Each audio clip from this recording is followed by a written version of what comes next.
வணக்கம். ஹாலிக்ஸ் வழங்கும் இனியவன் நிகழ்ச்சியை பார்க்க ஆரம்பிச்சிருக்கீங்க. சௌமியா மற்றும் அருண் குர. காலை வணக்கம். காலை வணக்கம் சௌமியா. எப்படி இருக்கீங்க? சூப்பரா இருக்கேன். உங்ககிட்ட ஒரு கேள்வி. அப்டேஷன் ஆக ஆக பழைய விஷயங்கள் தொலைஞ்சு போயிடுமா? எல்லா விஷயமும் தொலைஞ்சு போயிடும் அப்படின்னு சொல்ல முடியாது. அதாவது மனிதனோட லேட்டர் இன்வென்ஷன்ஸ் அப்படின்னு சொல்லுவாங்கல்ல, அதில் தான் நிறைய வந்து காலமாட்டத்தில் மறைஞ்சு போயிருக்கு அப்படின்னு சொல்லலாம். பட் அத்தியாவசியமான தேவை அப்படிங்கிறத காலங்காலமாக இருந்துட்டு வந்த விஷயங்கள்லாம் இன்றைக்கும் இருக்குது அப்படின்னு சொல்லலாம். அதில் அதுக்கப்புறம் லேட்டர் இன்வென்ஷன்ஸில் சிலதெல்லாம் கிளாசிக்ஸ் அப்படின்னு சொல்லலாம். அதை வந்து அழிக்கவே முடியாது, அதோட தேவை எப்போவுமே இருக்கும் அப்படின்னு சொல்லலாம். அது மாதிரி நிறைய இருக்குது. இன்ஃபேக்ட் வந்து நீங்கள் இந்த கேள்வி கேட்டதுக்கான ஒரு முக்கிய காரணம் என்ன அப்படின்னு பார்த்தீங்கன்னா, இப்போ வந்து முன்னாடி பார்த்தீங்கன்னா ஃபிலிம்ஸ் இருந்தது, இப்போ வந்து டிஜிட்டலாக வந்து மாறிடுச்சு. ஒரு சில கடைகள்லாம் வந்து சொல்லுவாங்க நாங்கள் பாரம்பரியமாக இருந்துகிட்டே வரோம், இல்லை அவங்க ரொம்ப வருஷமாக கொஞ்சம் பழைய கடை தான், புதுசா என்ன வந்து இப்படி வந்து கேட்பாங்க.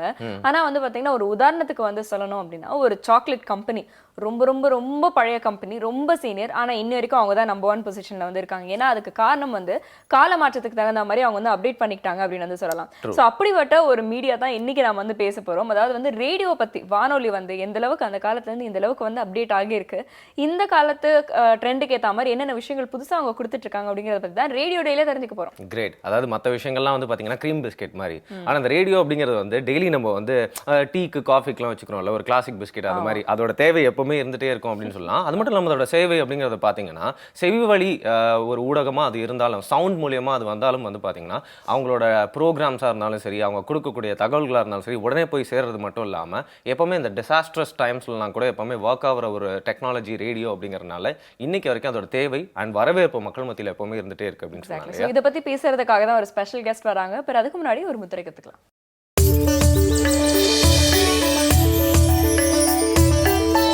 வணக்கம். விரல்களே மருத்துவர் மற்றும் நலம் பெறும் முத்திரைகள் வரிசையில் இன்றைக்கி நம்ம பார்க்க போகிறது வந்து பெண்களுக்கான ஒரு சிறப்பு நோய்க்கான தீர்வு. அதாவது கர்ப்பப்பையில் ஏற்படக்கூடிய நீர்க்கட்டிகள் அப்படின்னு சொல்கிறோம், அதற்குண்டான தீர்வு. நவீன மருத்துவத்தில் வந்து இதை பிசிஓடி ப்ராப்ளம் அப்படின்னு சொல்கிறாங்க.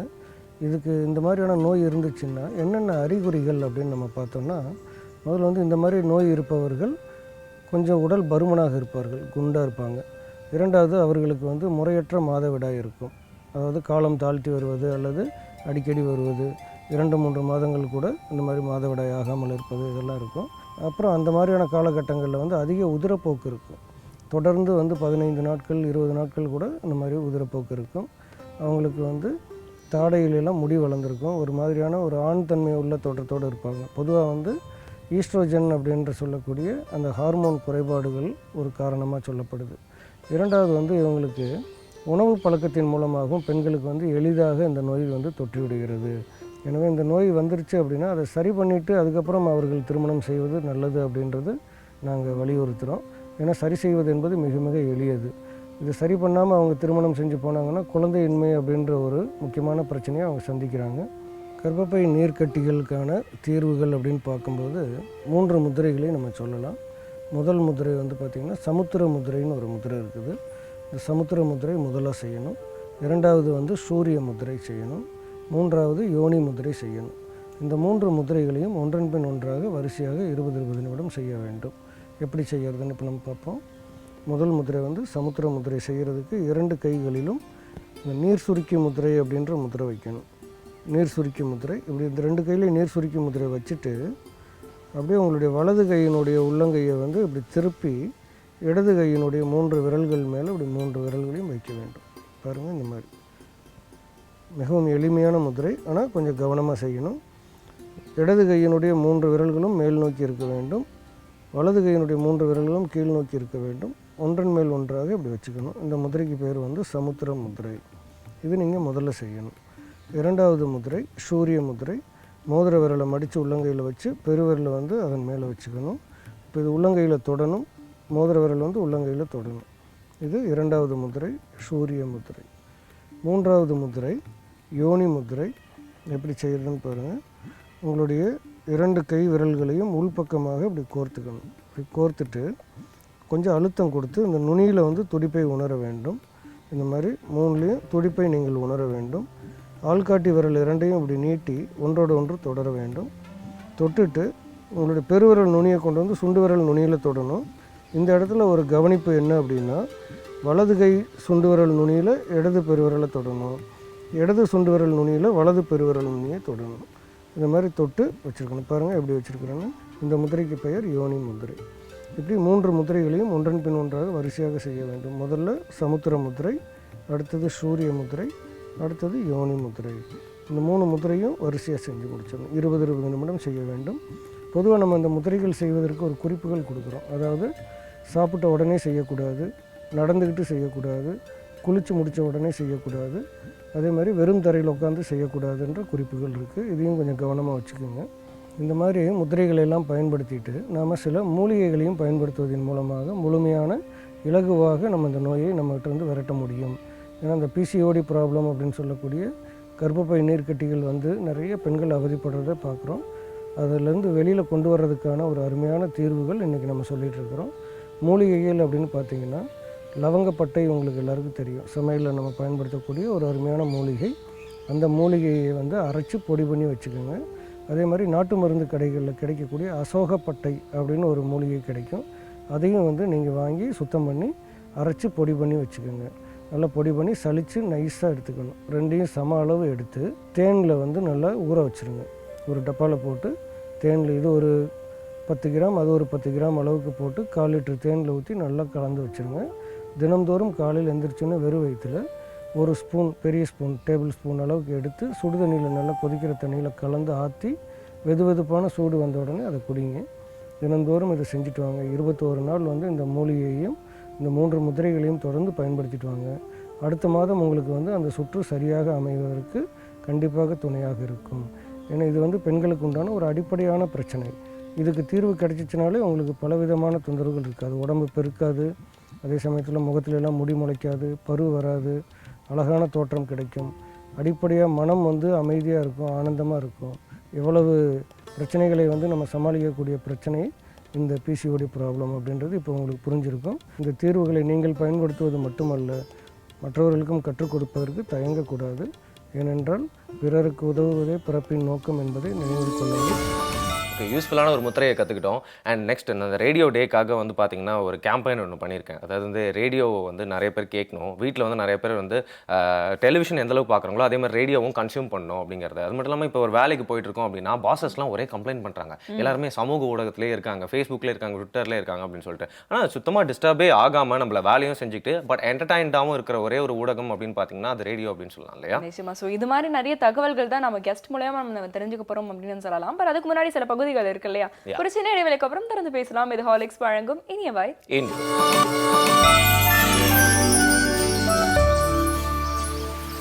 Welcome back. ஹார்லிக்ஸ் வழங்கும் இனியவன் நிகழ்ச்சியை திறந்து பார்த்துட்டு இருக்கீங்க. சௌமியா மற்றும் மருண் கூட ஒரு கிராமத்துக்கும் பார்த்தீங்கன்னா ஒரு மருத்துவர் வந்து இருப்பாங்க அப்பெல்லாம். ஸோ அந்த ஒரு ஃபுல் கிராமத்துக்கும் அந்த ஒருத்தர் தான் இருப்பாங்க. வீட்டுக்கே போயிட்டு வந்து ட்ரீட்மெண்ட் கொடுப்பாங்க.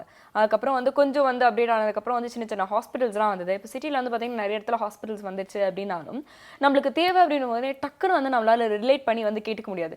ஸோ அதுக்கு வந்து ஊடகங்கள் வந்து இப்போ நிறைய ஒரு பங்களிக்கிறாங்க அப்படின்னு வந்து சொல்லலாம். ஏன்னா இப்போ டிவி மூலமா நிறைய பேர் வந்து நிறைய லெக்சர்ஸ்லாம் கொடுக்குறாங்க. ரேடியோ மூலமாகவும் நிறைய பேர் வந்து நிறைய சஜஷன்ஸ்லாம் வந்து கொடுத்துட்டு இருக்காங்க இல்லையா?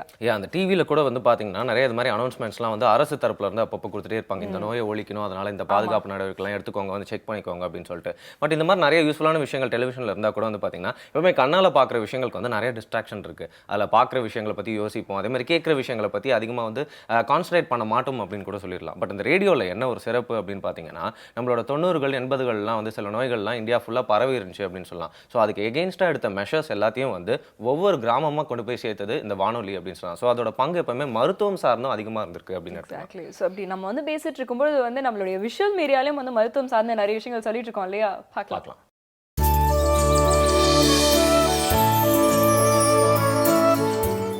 வணக்கம். இன்றைக்கு நலம் அன்புடன் நிகழ்வில் த்ராம்போசைட்டோபீனியா என்கின்ற பிளேட்லெட்ஸ்கள் குறைவால் ஏற்படக்கூடிய நோயை பற்றி நாம் அதற்கான தீர்வை பற்றி பார்க்க போகின்றோம். என்னடா ஜெயபிரகாஷ் நாராயணன் சாதாரண நோய்களை பற்றியே பேச மாட்டாரா? ஏப்ளாஸ்டிக் அனீமியாங்கிறாரு, த்ராம்போசைட்டோபீனியாங்கிறாரு, இதை பற்றி தான் பேசுவாரா என்று எண்ணுகிறீர்களா? ஆம். தேசிய மக்கள் நலவாழ்வில் முக்கிய நீரோட்டம் நவீன மருத்துவம்தான் என்று உறுதியாக நம்புகிறவன் நான். எனக்கு கற்றுக் கொடுத்த நவீன மருத்துவம், நவீன மருந்துவியலை கற்றுக் கொடுத்தவர்கள் அந்த நாளிலே நவீன மருத்துவத்துறையில் ஜாம்பவன்களாக இருந்த என்னுடைய பேராசிரியர் டாக்டர் வாசுதேவராவ், டாக்டர் சைலபதி, பேராசிரியர் கனகவல்லி, பேராசிரியர் அமலா பாஸ்கர், இவர்களெல்லாம் அளித்த அந்த நவீன அறிவியல் அணுகுமுறைகள் பற்றிய அறிவுதான் சித்த மருத்துவத்தின் சிறந்த பகுதிகளை உலகுக்கு நான் அறிமுகப்படுத்துவதற்கு துணையாக அமைந்திருக்கின்றன. த்ராம்போசைட்டோபீனியா என்பது இரத்தத்தில் உள்ள பிளேட்லெட்டுகள் சராசரியாக 1,50,000 4,50,000 இருக்க வேண்டும். அவ்வாறு இல்லாமல் 1.5 லட்சத்திற்கு குறைகின்ற பொழுது அது த்ராம்போசைட்டோபீனியா என்று அழைக்கப்படுகின்றது. இவ்வளவுக்கு குறைந்தால்தான் த்ராம்போசைட்டோபீனியா என்று எந்த இலக்கணமும் சொல்லப்படவில்லை. பல நேரங்களில் த்ராம்போசைட்டோபீனியா புற்றுநோயினுடைய ஒரு அறிகுறியாகவும் இருக்கலாம். அதற்குரிய மருத்துவத்தை பற்றி நாம் இங்கு பேசவில்லை. எந்த விதமான காரணங்களும் கண்டறிய முடியாமல் வரக்கூடிய இடியோபதிக் த்ராம்போசைட்டோபீனியா, இதற்கு சித்த மருத்துவத்தில் இரத்த பித்தம் என்று பெயர். இந்த அணுக்கள் பிளேட்லெட்டுகள் 50,000க்கு கீழே குறைந்து போகின்ற பொழுது தோலிலே மயிர்கால்கள் போன்ற இரத்த கசிவுகள் ஏற்படும். தோள்களில் மட்டுமல்ல, மூளையில் ஏற்படலாம், தண்டுவடத்தில் ஏற்படலாம். இந்த ஆபத்தெல்லாம் உண்டு. சிலருக்கு ஹீமச்சூரியா என்கின்ற இரத்த மூத்திரம் கூட போகக்கூடிய நிலை உண்டு. இதற்கு இன்றைக்கு நவீன மருத்துவத்தில் ஸ்டீராய்டுகள் தான் சிறந்த மருந்துகளாக அமைந்திருக்கின்றன. சிலருக்கு 40 மில்லிகிராம் அளவுக்கு கூட ஸ்டீராய்டுகளை வழங்குகிறார்கள். ஆனால் ஸ்டீராய்டுகள் சிறப்பான மருந்துகள். ஆனால் நாட்பட்ட மருத்துவத்திற்கு அது பொருத்தமானது அல்ல. நாட்பட அதை உள்ளக்கூடிய நிலையில் டயபெட்டிஸ் நீரிழிவு வரக்கூடிய நிலை உண்டு. இன்னும் அதுவே இரத்த விருத்திக்கு, ஹீமோபாய்சிஸுக்கு இடைஞ்சலாக அமைந்து விடக்கூடிய நிலையும் உண்டு. இப்படிப்பட்ட நோயாளிகள் தான் சித்தாலயாவுக்கு வருகின்றார்கள்.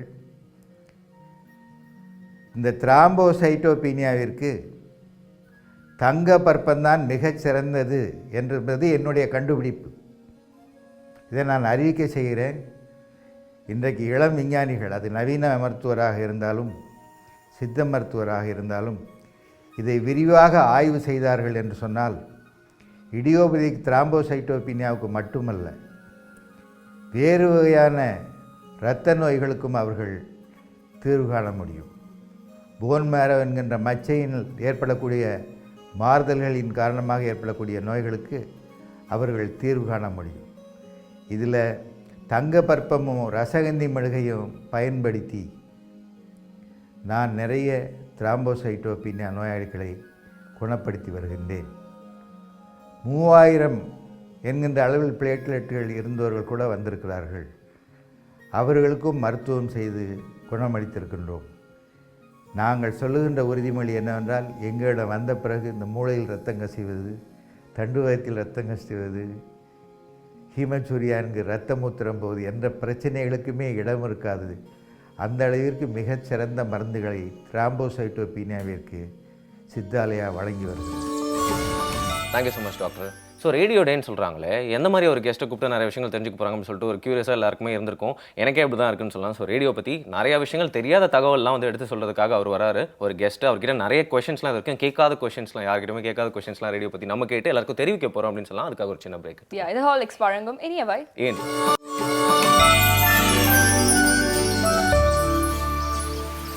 Welcome back. ஹாலிக்ஸ் பழங்கும் இனியவை இந்த நிகழ்ச்சியை திறந்து பார்த்துட்டு இருக்கிறீங்க. இன்னைக்கு ரேடியோ டேல நாம வந்து பேசிட்டு இருக்கோம். ரேடியோ சம்பந்தமா நாம அறிந்திராத நிறைய தகவல்களை நம்மளுக்கு எடுத்து சொல்றதுக்காக யூனிவர்சிட்டி ஆஃப் மெட்ராஸ்ல இதழியல் மற்றும் ஊடகவியல் துறையோடைய பேராசிரியர் ஜெய் சக்திவேல் அவர்கள் வந்திருக்காங்க. மிக்க நன்றி சார். வணக்கம்.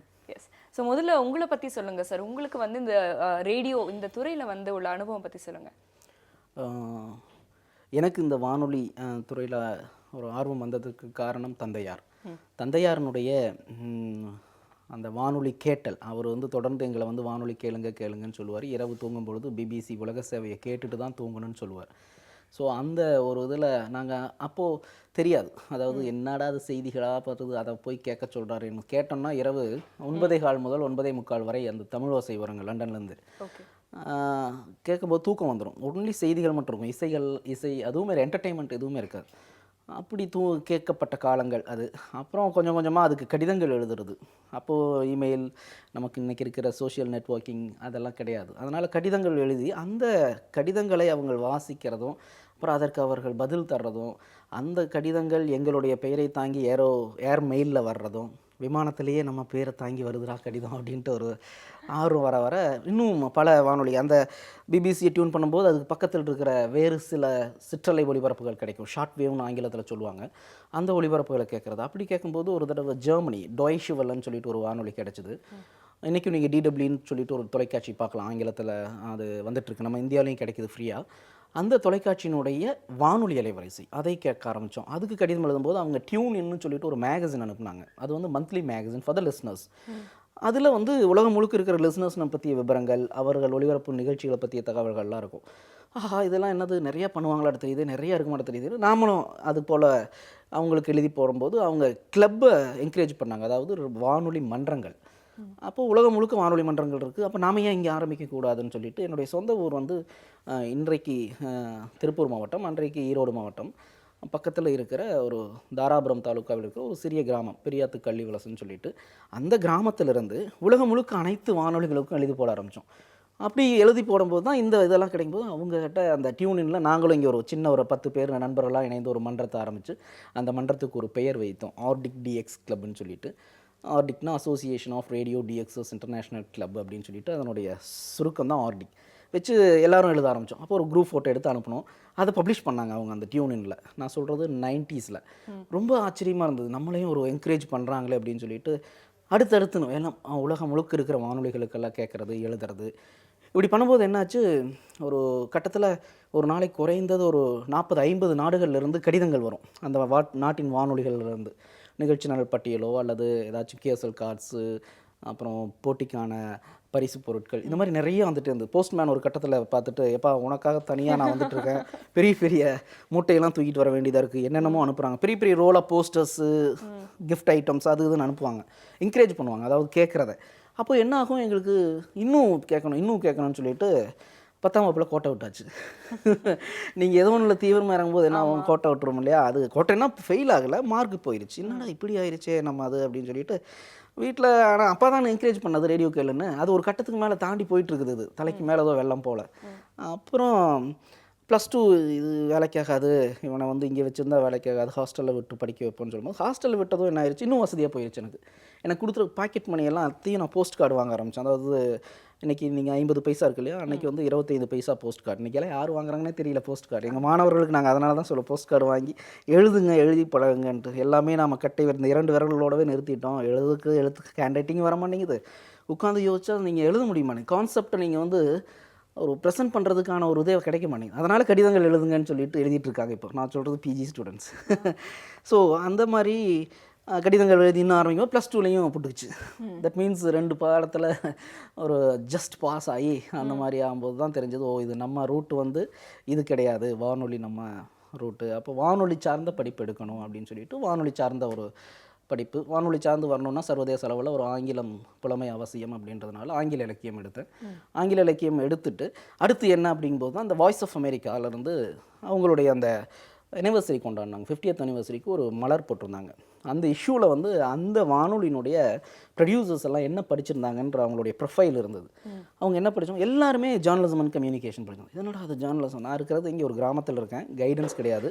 அப்போ இந்த கோர்ஸ் எங்கே இருக்குது அப்படின்னு தேடும்போது அந்த கோர்ஸை வந்து நாங்கள் 3 இடத்துல இருந்தது நான் சொல்லும்போது 90s. ஒன்று வந்து மெட்ராஸ் யூனிவர்சிட்டி, இன்னொன்று மனோன்மணியம் சுந்தரனார், ஓகே. இன்னொன்று பிஎஸ்ஜி ஆர்ட்ஸ் அண்ட் சயின்ஸ். அப்போது எதில் போடுறது அப்படிங்கும்போது சரி வேண்டாம், தலைநகர் தான் போகணும் அப்படின்ட்டு இதை டார்கெட் வச்சாச்சு. எங்கே நான் யூஜி சேரும்போதே அப்படி சேர்ந்தது கோர்ஸை பாருங்கள், கண்டுபிடிச்சதே ஒரு வானொலி மூலமாக. அப்போது ஒரு வானொலின்றது என்ன வேணாலும் பண்ணும். எங்கேயோ இருக்கிற மூலையில் இருக்கிறவங்கள இன்றைக்கும் பண்ணிட்டு தான் இருக்கு. ஆனால் சிக்கல் என்னென்னா, நாம் ஒரு அவசர உலகத்தில் அதெல்லாம் ஜஸ்ட் லைக் தட் வாங்கிட்டு போயிட்டே இருக்கிறோம். இன்றைக்கி என்டர்டெயின்மெண்ட்டுன்ற அதில் நம்ம வானொலி உள்ளுக்குள்ளே கொண்டு வந்துட்டோம். எங்கள் ஸ்டூடெண்ட்ஸ் போய் நான் ரேடியோன்னு சொன்னாலும் வேணால் சொல்கிறேன் எஃப்எம் ரேடியோ சார்ன்றான். எஃப்எம் ரேடியோவை தவிர்த்து வேறு எதுவுமே தெரிய மாட்டேங்குது. அப்போது இன்னும் என்னென்னலாம் இருக்குது. அப்போ இதோட ஒரு பியூட்டிஃபுல்லானது என்னென்னா, அதில் ஆப்பர்ச்சுனிட்டிஸ் இன்டர்நேஷ்னல் லெவலில் கொட்டி கிடக்கு. செய்யறதுக்கு ஆட்கள் இல்லை. கடந்த வாரம் எங்களுடைய துறையில் சைனா ரேடியோ இன்டர்நேஷ்னலுடைய லிஸ்னர்ஸ் மீட் வச்சுருந்தோம். சைனாலேருந்து அதனுடைய எடிட்டரும் ப்ரொடியூசர்ஸும் வந்திருந்தாங்க. கேட்டாங்க, உங்கள் மாணவர்கள் எத்தனை பேர் தயாராக இருக்காங்க வர்றதுக்கு எங்களுடைய நிலையத்தில் வந்து அப்படின்ட்டு. 1,00,000 1,50,000 ஒரு மாதம் சேலரி தயாராக இருக்காங்க. நான் சொல்கிறது வானொலியில் அரை மணி நேர நிகழ்ச்சிக்கு. ஆட்கள் இல்லை வானொலியில் அதாவது அந்த கண்டென்ட் ஜென்ரேட் பண்ணுறதுக்கு. அந்த மாதிரியான ஒரு வாய்ப்புகள் not only for that international லெவலில் இருக்குது. அது எங்களுக்கு ஒரு வசதியாக இருக்குது. போட்டியாளர்கள் யாரும் இல்லாதனால எங்கள் மாணவர்கள் அழகாக தூக்கி கொண்டு போய் அங்கே ஃபிட் பண்ணுறதுக்கு. ஓகே. ஸோ இது வானொலி சார்ந்த பயணத்தின் தொடக்கம். உலக வானொலி தினத்தை சார்ந்த சொல்லணும்னா, இந்த வருடம் நம்ம சென்னைக்கு மிக முக்கியமான வருடமாக கூட இருக்கும். அந்த உலக வானொலி தினம் நம்ம சென்னைக்காக கூட வச்சுருக்காங்கன்னு சொல்லலாம். ஏன் அப்படி சொல்லலாம்னா, இந்த வருடத்திற்கான உலக வானொலி தினம் டிசாஸ்டர் கம்யூனிகேஷன், அதாவது ஆபத்து கால மேலாண்மைன்னு சொல்லுவாங்க. ஆபத்து கால தொடர்பியல். எப்படி ஆபத்து காலத்தில் வானொலி செயல்பட்டால் அல்லது செயல்படும் அப்படின்றத பற்றி அந்த கான்செப்டில் இந்த வருடம் வச்சுருக்கு. உலகம் முழுக்க இதை கொண்டாடுறாங்க. ஆபத்து காலத்தில் வானொலியினுடைய பயன் மிக முக்கியமானது அப்படின்னு சொல்லிட்டு நான் கூட சமயத்தில் ஒரு கட்டுரை எழுதியிருந்தேன் ஹிந்துவில். ஏன் வந்து நம்ம அதை தவிர்க்கிறோம் அப்படின்றதையும் நிறைய விவாதிக்க வேண்டிய கட்டாயத்தில் இருக்கிறோம் நம்ம. சரியா சொன்னீங்க. அது நீங்கள் பார்த்தீங்கன்னா வந்து எஃப்எம் அப்படிங்கிறது தான் இன்றைக்கி நிறைய பேருக்கு வந்து தெரிய வருது. அதை தாண்டி வந்து ஏஎம் இருந்தது, இப்போ ஹப் ரேடியோஸ் வந்து இருக்குது. இந்த மாதிரி சின்ன சின்ன விஷயங்கள். அதே மாதிரி இப்போ நிறைய பேர் கம்யூனிட்டி ரேடியோஸும் வந்து காலேஜஸ் ஆகட்டும், சின்ன சின்ன அமைப்புகள்லாம் வந்து ஆரம்பிக்க ஆரம்பிச்சிருக்காங்க. ஆனால் அது வந்து அந்தளவுக்கு ரீச் வந்து எஃப்எம் அளவுக்கு வந்து இப்போ நிறைய பேருக்கு வந்து தெரியறது. இதுக்கான முக்கிய காரணம் என்ன? ப்ளஸ் நீங்கள் இதில் எந்தெந்த ரேடியோஸ்லாம் பணியாற்றி இருக்கிறீங்க? நான் கேட்டுட்டு இருக்கும்போதே சொன்னேன் இல்லைங்களா, அதாவது வானொலிகள் கேட்டுட்டு இருக்கும்போதே ஒரு படிக்கும்போதே ஒரு எண்ணம் வந்துருச்சு, கண்டிப்பாக நம்ம வானொலியில் தான் பணியாற்ற வேண்டும் அப்படின்ட்டு. ஸோ வானொலியில் வேலை செய்யணும் அப்படின்னா அதற்கான தகுதிகளை நம்ம தயார்படுத்திக்கிட்டு அதுக்கு தகுந்த மாதிரி நம்ம போனால் நமக்கு வாய்ப்பு கிடைக்கும் அப்படின்னு முடிவு பண்ணோம். அப்போது என்னாச்சு, வானொலி சார்ந்து தகவல்களை திரட்டும் பொழுது தமிழில் குறிப்பாக இந்தியாவில் வானொலி சார்ந்த தகவல்கள் எதுவுமே கிடைக்கல. வெளிநாடுகள்லேருந்து வர்றது தான் நம்ம யாராச்சும் சொன்னால் தான் உடைய ஒழிய மற்றபடி கிடைக்கல. அதனால் நாங்கள் என்ன பண்ணோம், ஒரு மேகசின் ஆரம்பித்தோம், ஒரு சிற்றுதழ். வானொலிக்காகவே சர்வதேச வானொலின்னு சொல்லிட்டு அந்த இதழினுடைய பேர் 1999 ஆரம்பித்தோம். அது இது நாள் வரைக்கும் கடந்த 2 ஆண்டுகள் வரைக்கும் வந்து இப்போவும் வருது, ஆன்லைனில் வந்துட்டுருக்கு. 2 ஆண்டுகள் வரைக்கும் அது ஹாட் காப்பியாக வந்துட்டு இருந்தது.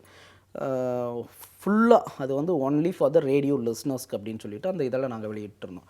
இப்படி இருக்கும்போது தான் அந்த வானொலிக்குள்ளே போகிறதுக்கான தகுதிகளை வளர்த்துக்கிட்டு அதுக்கான படிப்புகளை படிச்சுட்டு நம்ம எய்ம் பண்ணி போகும்போது முதல் முறையாக எனக்கு வாய்ப்பு கிடைத்தது வந்து பிபிசி வேர்ல்ட் சர்வீஸில். பிபிசி வேர்ல்ட் சர்வீஸில் வாய்ப்பு கிடைச்சது எப்படின்னா அந்த மேகசின் தான். நாங்கள் என்ன பண்ணோம், ஒவ்வொரு இஷ்யூவும் ஒரு வானொலியினுடைய சிறப்பிதழாக கொண்டு வந்துட்டு இருந்தோம். அப்படி இருக்கும்போது ஒரு பிபிசி சிறப்பிதழ் மட்டும் ஒரு கண்டினியூஸாக 3 மாதங்கள் கொண்டு வந்தோம். அதை பார்த்துட்டு இது என்ன நாங்கள் பண்ண வேண்டிய வேலையெல்லாம் நீங்கள் பண்ணிகிட்ருக்கீங்க அப்படின்னு சொல்லிட்டு பிபிசிலேருந்தே கால் பண்ணியிருந்தாங்க. இந்த மாதிரி ஒரு பெரிய ஆர்கைவ்ஸ் இது, நீங்கள்லாம் வந்து ஒரு நேயர்களாக இல்லை, நேயர்கள்லேருந்து நீங்கள் ஒரு என்னன்னு சொல்கிறது நிகழ்ச்சி தயாரிப்பாளர்களுக்கான தகுதிகளை நீங்கள் பெற்று அதுக்கான கண்டென்ட்டெல்லாம் ஜென்ரேட் பண்ணிகிட்ருக்கீங்க. சொல்லப்போனால் இதை நாங்கள் தான் ஆர்கைவ் பண்ணி நேயர்களுக்கு கொடுக்கணுமே ஒழிய இப்போ நேயர்கள் எங்களுக்கு பண்ணி தர்றாங்க அப்படின்னு சொன்னாங்க. இதனடா இப்படி சொல்கிறாங்க, நாம் தெரியாதவங்களுக்கு கொடுக்கணுன்றதுக்காக பண்ண வேலை அது என்ன ஆயிடுச்சு, அது வேலைக்கான இதாகவே ஆயிடுச்சு. ஏன்னா நாங்கள் தயாரிக்கிற மேகசினை ஒரு பெரிய சர்க்குலேஷனில் இருக்குது. அது இருந்தால் ஒரு 200 பேர் இருப்பாங்க அந்த வானொலி நேயர்கள். ஆனால் தமிழகம் முழுக்கும் போகும். ஒவ்வொரு நேயர்களும் ஆக்டிவ் லிசனர்ஸ்னு சொல்லுவாங்க இல்லையா, பேசிவ் லிசனர்ஸ், ஆக்டிவ் லிசனர்ஸ்னு. அந்த ஒவ்வொரு நேயரும் ஒரு 10-20 பேருக்கு சமமான நேயர்களாக இருப்பாங்க. ஸோ அந்த மாதிரியான ஒரு கட்டத்தில் தான் அந்த மேகசின் எல்லா வானொலிக்கு அனுப்புவோம். அப்படி பிபிசி வந்து பார்த்துட்டு இப்படி பண்ணியிருந்தாங்க. நான் படிப்பு முடிச்சதும் நீங்கள் கூப்பிட்டுருந்தாங்க, நீங்கள் அவர் இங்கே நினைவுக்கு வரணும், ராணி மைந்தன் சொல்லிட்டு மிக பிரபலமான எழுத்தாளர், அவர் இங்கே பணியாற்றிட்டு இருந்தார். அவரோட சம்பத் ஐயா இருந்தார், சம்பத்குமார்னு சொல்லிட்டு செய்தியாளராக இருந்தார், ப்ளஸ் ப்ரொடியூசராக இங்கே பிபிசி லண்டனில் பணியாற்றினார். அவங்கெல்லாம் பார்த்துட்டு கரெக்டான அழிவு கூப்பிடணும் அப்படின்னு சொல்லிட்டு அழைத்தார்கள். அப்போது சொன்னாங்க, இன்டர்வியூ வைக்கும்போதே சொன்னாங்க, இது வந்து இங்கெல்லாம் வந்து நீங்கள் வேலை செஞ்சால் நல்லாயிருக்கும்னு நாங்கள் நினைக்கிறோம். அந்த மாதிரி எங்களுக்கு எனக்கெல்லாம் எம்ப்ரேஸ்மெண்ட்டாக இருந்தது. ஒரு மாதிரி இருந்தது, என்னடா இப்படி சொல்கிறாங்க, ஒரு சாதாரண நேயர் இப்படி கூப்பிட்டு வச்சு நீங்களாம் இங்கே வேலை செஞ்சால் நல்லாயிருக்கும் அப்படிங்கும்போது நமக்கு ஆஹா நம்ம மேலே ஒரு பெரிய ஒரு இதை வைக்கிறாங்க அப்படின்ட்டு. என்னுடைய லட்சியம் என்னென்னா, ஒரு சர்வதேச வானொலியில் போய் பணியாற்ற வேண்டியது. இதில் பாருங்கள், வாழ்க்கையில் ஒரு முறை தான் வாய்ப்பு கிடைக்கும். அந்த வாய்ப்பை நீங்கள் சரியான நேரத்தில் பயன்படுத்தி கொண்டால் நீங்கள் வாழ்க்கை முழுவதும் மகிழ்ச்சியாக இருப்பீர்கள். ஆனால் அந்த வாய்ப்பை தவறவிடும் பட்சத்தில் அதை நினைத்து வாழ்க்கை முழுவதும் வருத்தப்படுவோம் இல்லையா? அங்கே அப்படி நடந்தது. எப்படி நடந்ததுன்னா, நான் வருத்தப்படலை. எப்படி நடந்ததுன்னா, நான் அப்போது மெட்ராஸ் யூனிவர்சிட்டியில் ஜேர்னலிசம் படிக்கிறேன் 2000. இன்றைக்கி அதே துறையில் தான் ஆசிரியராக இருக்கேன். அதுவும் பாருங்கள் இப்படி ஒரு ரவுண்ட் அடிக்குதுன்னு.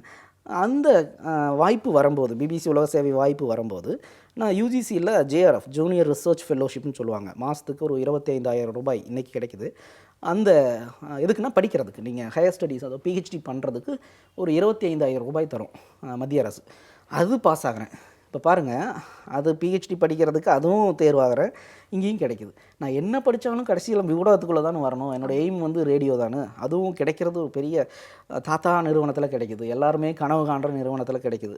ஸோ எதை படித்தாலும் மறுபடியும் இங்கே தான் வரப்போகிறோம் அப்படின்ட்டு நான் என்ன பண்ணிட்டேன், அந்த வாய்ப்பை வேண்டான்னு சொல்லிவிட்டு இதுக்குள்ளே வர்றேன். இதுக்குள்ளே வரும்போது என்ன ஆகுது, ஒரு கட்டத்தில் வழக்கம் போல் நிறுவனங்களுக்குள்ளே நீங்கள் நான் சொன்னேன் இல்லையா, முதல்ல எடுத்ததும் உள்ளுக்குள்ளே நிறையா போட்டிகள் இருக்கும். அதை தாண்டி நீங்கள் ஜெயிக்க வேண்டியதாக இருக்கும். அப்படி ஆகும்போது என்னுடைய கனவு வந்து நான் எப்படியும் போய் லண்டனில் பணியாற்றணும் வேண்டியதுன்னு எண்ணம். ஆனால் ஒரு சில காரணங்களால் அந்த வாய்ப்பு கிடைக்காம தவிர்க்கப்படுது.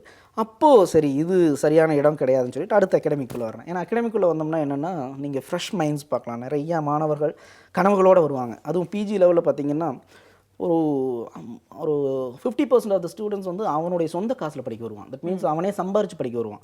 யூஜியில் வந்து ஜாலியாக என்டர்டெயினாக இருந்திருப்பான். பிஜியில் வர்ற பசங்கள்லாம் வந்து ஏதாச்சும் அச்சீவ் பண்ணியே ஆகணும், இதை முடிச்சுட்டு ஒரு டார்கெட் உட்காந்தே ஆகணும்னு வருவான்.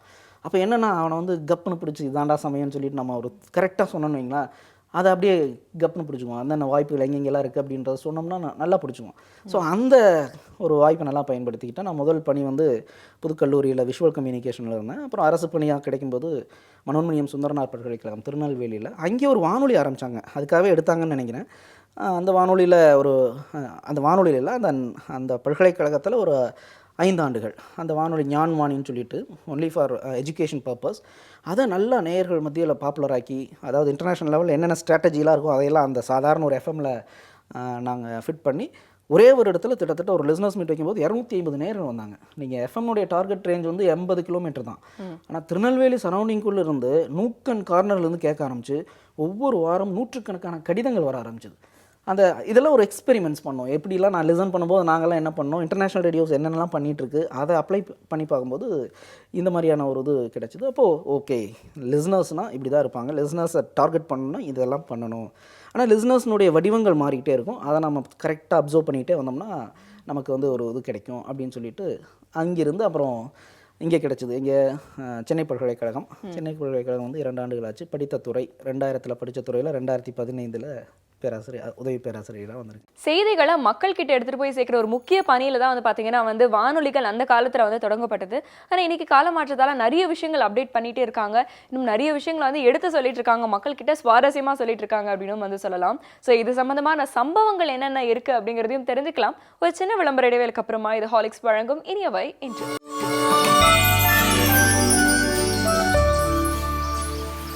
Welcome back. ஹாலிக்ஸ் வழங்கும் இனியவை நிகழ்ச்சி இந்த காலை வேளையில கேட்டுட்டு இருக்கீங்க. ரேடியோ டேல வானொலி சம்பந்தமா நிறைய விஷயங்கள், நாம அறிந்திராத தகவல்கள் பத்தி தான் வந்து பேசி தெரிஞ்சுக்கிட்டு இருக்கோம். திறந்து பேசலாம். நீங்க வந்து சொல்லியிருந்தீங்க ஆடியன்ஸ் வந்து அவங்க தான் நம்மளுடைய குறிக்கோள் அப்படின்னு. ஏன்னா நிறைய விஷயங்களுக்கு வந்து பாத்தீங்கன்னா நம்மளை ஊக்குவிக்கிறதும் அவங்க தான், மண்டையில குட்டுறதும் வந்து அவங்க தான். ஏன்னா நம்மளுடைய தவறு என்ன அப்படிங்கறத சுட்டி காட்டுற ஒரு முக்கியமான பொசிஷன்ல வந்து பொதுமக்கள் இருக்கிறாங்க, ஆடியன்ஸ் இருக்காங்க அப்படின்னு வந்து சொல்லலாம். ஆடியன்ஸும் பாத்தீங்கன்னா வந்து கால மாற்றத்துக்கு ஏற்ற மாதிரி அப்டேட் ஆகிட்டே வராங்க சார். ஒரு சின்ன உதாரணம் சொன்னோம் அப்படின்னா, முதல்ல செல்போன் வரும்போது வந்து சின்னதா வந்திருக்கும். அதுல வந்து மெசேஜ் இப்படி ஒரே ஒரு கட்டை விரல்ல வந்து அடிச்சிட்டு இருந்தாங்க. QWERTY கீபேட் வந்தது, அதுக்கப்புறம் அது 2 கட்டு விரல் ஆச்சு. இப்போ வந்து பாத்தீங்கன்னா வந்து டச் ஸ்க்ரீன்லாம் வந்துருச்சு அப்படின்றனால இன்னும் வந்து ஈஸியாகிடுச்சு. அதுக்கேற்ற மாதிரி அவங்களும் அப்டேட் பண்ணிகிட்டே இருக்காங்க அப்படின்னு வந்து சொல்லலாம். இதே விஷயங்கள் எல்லாருக்கும் பொருந்தும் தானே. இப்போ ரேடியோ அப்படிங்கிறது இன்னைக்கு வந்து டிஜிட்டல் உலகமாக ஆயிடுச்சு.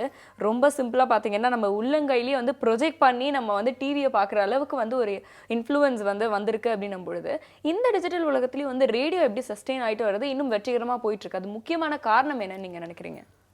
மெயினாக வந்து ரேடியோ வந்து சஸ்டெயின் கண்டிப்பாக ஆகியே தீரும், இன்னும் என்ன தொழில்நுட்பம் வந்தாலும். ஏன் அப்படின்றதுக்கு ஒரு சின்ன உதாரணங்கள் சொல்கிறேன். பொதுவாக வானொலி சார்ந்த, நான் ஊடகத்துறை பேராசிரியர் இருக்கிறதுனால சொல்கிறேன், நான் அப்சர்வ் பண்ணிட்டு இருக்கிற எல்லா ஊடகங்களை வச்சு சொல்கிறேன்.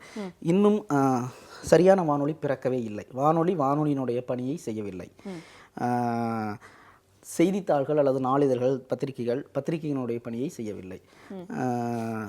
தொலைக்காட்சியினுடைய பணிகளை செய்யவில்லை என்று தான் சொல்ல வேண்டும். எப்படின்னு சொல்கிறேன்னு கேளுங்க, உதாரணங்களோட சொன்னால் உங்களுக்கு புரியும். வானொலியில் வந்து 24 மணி நேரமும் பாடல்கள் மட்டும்தான் ஒளிபரப்பாகி கொண்டிருக்குது. அதை தாண்டி வேறு ஒன்றுமே பண்ணுறது இல்லைங்க. ஆனால் உலக அளவில் பார்த்தீங்கன்னா உதாரணங்களாக எடுத்து நிறையா சொல்ல முடியும். ஒவ்வொரு டார்கெட் ஆடியன்ஸுக்கும் தனித்தனி 24 மணி நேர வானொலிகள் இருக்கிறது. பிபிசிலேயே இருக்குது. நாங்கள் பணியாற்றின பிபிசிலேயே வந்து குழந்தைகளுக்கு மட்டுமே 24 மணி நேரமும், முதியவர்களுக்கு மட்டுமே, பேச்சுக்கு மட்டுமே, இலக்கியத்திற்கு மட்டுமே இருக்குது. அதுக்குன்னு ஒரு டார்கெட் ஆடியன்ஸ் நீங்கள் கொடுத்தால் கேட்க தயாராக இருப்பாங்க. ஆனால் கொடுக்குறதுக்கே இங்கே தயாராக இல்லை நிறையா பேர். அதுக்கு காரணம் வியாபாரம்னு சொல்கிறாங்க. அதெல்லாம் சும்மா வியாபாரம்னு சொல்கிறது வந்து நீங்கள் நேரடியாக அவங்கள பழக்கப்படுத்தி இதுதானா அப்படின்னா அவன் வந்து ஒரு எஃப்எம்னால இதுதான் நினச்சிட்டு எதிர்பார்க்க வச்சிடுறீங்க. அப்புறம் எப்படி வந்து அவனை வந்து அதே போல் தொலைக்காட்சிகள் எடுத்துக்கிட்டிங்கன்னா இன்றைக்கி இந்தியா முழுக்க எடுத்துக்கிங்களேன், 9 மணிக்கு பார்த்தீங்கன்னா நீங்கள் தொலைக்காட்சிகளில், நான் தமிழ் மட்டும் இல்லை ஆங்கில தொலைக்காட்சிகள் இந்தியா முழுக்க பாருங்கள், உட்காந்து பேசிகிட்டு இருப்பாங்க 5 பேர் உட்காந்து. அது கான்செப்ட் ரேடியோனுடைய கான்செப்ட், அது வந்து தொலைக்காட்சியினுடைய கான்செப்டே கிடையாது. அது வந்து விஷுவல் மீடியம், விஷுவலாக நீங்கள் ட்ரீட் கொடுக்கணும். அதாவது விஷுவலாக நீங்கள் காட்சிகளோட நீங்கள் பிபிசியோ அல்லது அல் ஜசீராவோ அல்லது உலக தொலைக்காட்சியில் எதை எடுத்துட்டிங்கனாலும் 2 பேர் பேசினாலும் அது ரிலேட்டடான ஒரு விஷுவல் தருவாங்க. அப்படி மீறி அவர் பேசுகிறாங்கன்னா அது ரொம்ப முக்கியமான ஒரு நிகழ்வாக இருக்கும். அந்த மாதிரியான நிகழ்ச்சியில் மட்டும்தான் உட்காந்து பேசுவாங்க. விஷுவல் மீடியாவில் விஷுவலாக நீங்கள் கொடுக்கணும். ரேடியோவில் தான் நீங்கள் கலந்துரையாடல்னு சொல்லிட்டு 4 பேர் உட்கார வச்சு பேசுகிறது. அதனால தான் இப்போ நீங்கள் பார்த்தீங்கன்னா என்ன ஆயிடுச்சு, ஒரு கட்டத்துக்கு மேலே கையை நீட்டி பேசுறது, ரொம்ப ஆக்ரோஷமாக பேசுறது, ஃபேஷியல் எக்ஸ்பிரஷனை மாற்றுறது, அப்படிலாம் பண்ணிகிட்டு இருக்காங்க. இப்போது வேறு வழி இல்லை. நீங்கள் குறிப்பிட்ட ஆட்களெல்லாம் சொல்ல வேண்டியதில்லை. ஏன்னா வட இந்திய தொலைக்காட்சிகள் அந்த மாதிரி நிறைய பேர் சொல்லும் போதே கண்டுபிடிச்சிருப்பாங்க யாருன்ட்டு. அந்த மாதிரிலாம் பண்ணிகிட்டு இருக்காங்க. ஸோ இது தொலைக்காட்சிக்கான கண்டென்ட்டே கிடையாது. அதே போல் தான் நியூஸ் பேப்பர் இது மாதிரி இருக்கும்போது ரேடியோவை இன்னும் ஒரு பெரிய பரந்துப்பட்ட இதெல்லாம் நீங்கள் கொடுக்கும்போது நிறைய கேட்குறது தயாராக தான் இருப்பாங்க. தொழில்நுட்பங்கள் மாறினாலும் இன்றைக்கும் தேவை இருந்துகிட்ருக்கு. அதற்கு உதாரணம் நம்மளுடைய வெள்ளம் வந்த பொழுது 5 நாள் மின்சாரம் இல்லாமல் போச்சு. என்ன பண்ணோம்? யாரும் எதுவும் பண்ண முடியல, கம்யூனிகேட் பண்ண முடியல. மொபைல், ஸ்மார்ட் ஃபோன் அது இதுன்னு சொன்னால் எங்கேயும் நகர முடியல, சிக்னல் இல்லை. ஆனால் எனக்கு தெரிஞ்ச வானொலி நண்பர்கள், இங்கே வானொலி வட்டம் இருக்குது சென்னையில், 3 வானொலி மன்றங்கள் இருக்குது. அந்த நண்பர்கள் கூலாக வந்து எப்போ இங்கே தண்ணி வந்துட்டு இருக்குது, அங்கே அதை தர்றாங்க, இது தர்றாங்க அப்படின்னு சொல்லிட்டு அந்த ஏரியாவில் இருக்கிறவங்களுக்கெல்லாம் நல்ல ஹெல்ப்ஃபுல்லாக இருந்தாங்க. அப்புறம் நான் வந்து மெச்சூர் ரேடியோவில் இருக்கேன், ஹேம் ரேடியோன்னு சொல்லுவாங்க. அதில் என்ன பண்ணணும், அதை பற்றி சொல்லி ஆகணும். இந்த வருடம் உலக வானொலி தினத்தை செலிப்ரேட் பண்ணுறாங்க. OneDoot.netன்னு சொல்லிட்டு ஒரு அமைப்பு மகாபலிபுரத்தில் வச்சு என்ன பண்ணுறாங்க, ஒவ்வொரு வருடமும் இந்த அமெச்சூர் ரேடியோ பீப்புள்ஸ் வந்து ஒரு இடத்துல கூடி எப்படிலாம் இந்த வருடம் இருந்தது, இந்த வருடத்தில் நாம் எப்படிலாம் அவங்களுக்கு சேவை செஞ்சோம், எந்த மாதிரிலாம் ஹெல்ப் பண்ணோம். அமெச்சூர் ரேடியோன்னா ஒரு சிறு உதாரணம் சொல்லி ஆகணும் உங்களுக்கு, என்னன்னு தெரிஞ்சாகணும் இல்லையா நிறைய பேருக்கு. ஏன்னா அதுவும் ரேடியோ ரிலேட்டடான ஒன்று தான். தொடர்பு சாதனங்கள் எல்லாம் செயலற்று போன அந்த சமயத்திலும் நமக்கு கை கொடுக்கறது அமெச்சூர் ரேடியோ. வேற ஒன்றும் இல்லை, போலீஸ் வச்சிருக்காரு இல்லையா வயர்லெஸ், அதே தாங்க. அதை நாமளும் வச்சுக்கலாம், நம்ம சாதாரண ஒரு குடிமகனும் வச்சுக்க முடியும். அது எப்படின்னா ஒரு தேர்வு இருக்குது, அந்த தேர்வு மத்திய அரசு வைக்கிது. அந்த தேர்வு எழுதுனீங்கன்னா 100 ரூபாய் நீங்கள் எக்ஸாம் ஃபீஸு. அதை இங்கே 2 அமைப்புகள் இலவசமாக சொல்லி தந்துட்டுருக்காங்க. அந்த இதை நீங்கள் படிச்சுட்டு OneDoot.netன்னு ஒரு டீம் வந்து அதை இலவசமாக சொல்லித்தருது. அடுத்தது சவுத் இந்தியன் அமெச்சூர் ரேடியோ லீக்னு ஒரு அமைப்பு அதை இலவசமாக சொல்லித்தர்றாங்க.